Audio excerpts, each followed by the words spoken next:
दोस्तों ये कहानी है एक ऐसे पैरासाइट की जो कि लोगों के कान के जरिए दिमाग के अंदर घुसकर उनके पूरे ब्रेन पर काबू कर लेता है। अब वो पैरासाइट इंसानों को काबू करके उनसे क्या क्या करवाएगा, चलिए देखते हैं इस पूरी कहानी में। तो कहानी की शुरुआत में हम कई सारे पैरासाइट और अजीबोगरीब क्रिएचर्स को देखते हैं जो कि गंदे समुद्र से बाहर आकर अब शहर की तरफ बढ़ने लगते हैं। इसके बाद हम एक हस्बैंड और वाइफ को देखते हैं जो कि आराम से सो रहे थे, लेकिन तभी एक पैरासाइट यहाँ आकर उस आदमी के कान के अंदर घुस जाता है। थोड़ी देर के लिए वो आदमी काफी तड़पता है, लेकिन फिर वो शांत हो जाता है। अब इसके बाद हम एक लड़के शिंची को देखते हैं जो कि आराम से गाने सुन रहा था।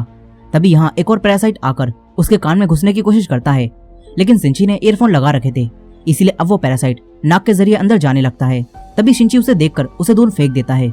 शिंची जब तक यहाँ पहुँचता है तो कई सारी लड़कियां मर चुकी थी। शिंची काफी घबरा जाता है। मिगी उसे शांत कराता है और इन हालातों में हिम्मत दिखाने के लिए कहता है।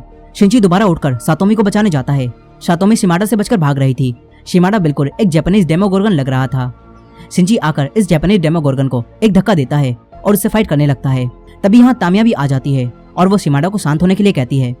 शिमाडा शांत हो जाता है, लेकिन फिर तामिया यहाँ एक बॉम्ब फेंक कर चली जाती है। शिंची उसे देखकर सातोमी को लेकर नीचे कूद जाता है और फिर यहाँ एक धमाका होता है। इन्हें लगता है कि शिमाडा टपक लिया, लेकिन वो जिंदा था। अब यहाँ पुलिस और एम्बुलेंस भी आ जाती है। सातोमी जख्मी हो गई थी, इसलिए उसे हॉस्पिटल ले जाया जाता है। वहीं पुलिस ऑफिसर्स ऊपर आ जाते हैं। तभी शिमाडा आकर इन पर हमला करता है और इन्हें मार देता है। शिमाडा स्कूल की छत पर जाने लगता है। मिगी शिंची को ये बताता है और शिंची एक दूसरी बिल्डिंग पर जाकर एक लोहे की रोड लेकर मिगी को एक धनुष बनाता है और फिर इस लोहे की रोड को एक तीर की तरह शिमाडा के अंदर घुसा देता है। इससे शिमाडा वहीं मर जाता है। इसके बाद शिंची यहाँ से जाने लगता है। तभी यहाँ तामिया भी आ जाती है और वो उसे कहती है कि मैं अब थोड़े समय के लिए गायब हो जाऊंगी। तामिया शिंची को मिस्टर ए यानी कि उसकी मॉम का एड्रेस देती है। शिंची उस एड्रेस को ले लेता है। अब कुछ समय बाद यहाँ वही दोनों ऑफिसर आते हैं और जब वो दोनों ये पता लगा रहे होते हैं कि शिमाडा कैसे मरा, तो उन्हें पता चल जाता है कि उस पर किसी ने दूसरी बिल्डिंग से हमला किया था, लेकिन इन्हें शिंची के बारे में भी कुछ भी पता नहीं होता। वहीं शिंची तामिया के दिए हुए एड्रेस पर पहुंच जाता है। यहाँ उसे उसकी मॉम मिलती है। शिंची उनका पीछा करते हुए एक ब्रिज के नीचे आ जाता है। तभी यहाँ मिगी को नींद आने लगती है। वो शिंची को ये बताता है और इस वक्त मिगी शिंची को बचाने के लिए एक हथियार बन जाता है। इसके बाद मिगी सो जाता है। अब तभी शिंची उसी हथियार की मदद से मिस्टर ए यानी कि अपनी ही मॉम से फाइट करता है। यहाँ शिंची अब काफी अच्छी फाइटिंग कर रहा होता है। वो मिस्टर ए को मारने वाला था। तभी उसे उसकी मॉम की आवाज आती है और उसकी मॉम की थोड़ी बहुत कॉन्शियसनेस अब भी जिंदा होती है। अब तभी मिस्टर ए शिंची पर हमला करता है, लेकिन उसकी मॉम की कॉन्शियसनेस की मदद से उसकी मॉम अपने हाथ से शिंची को बचा लेती हैं। मगर फिर शिंची को ना चाहते हुए भी मिस्टर ए को खत्म करने के लिए अपनी ही मॉम को जान से मारना पड़ता है।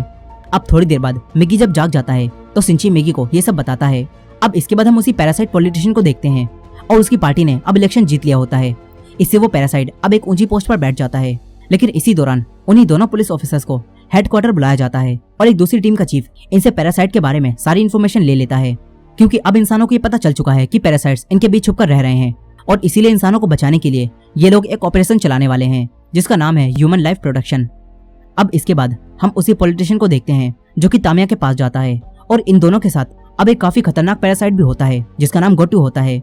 और अब वो तामिया को बताता है कि वो सारी मैनकाइंड को खत्म कर देगा, लेकिन अब तामिया को अपने आने वाले बच्चे की चिंता होने लगती है।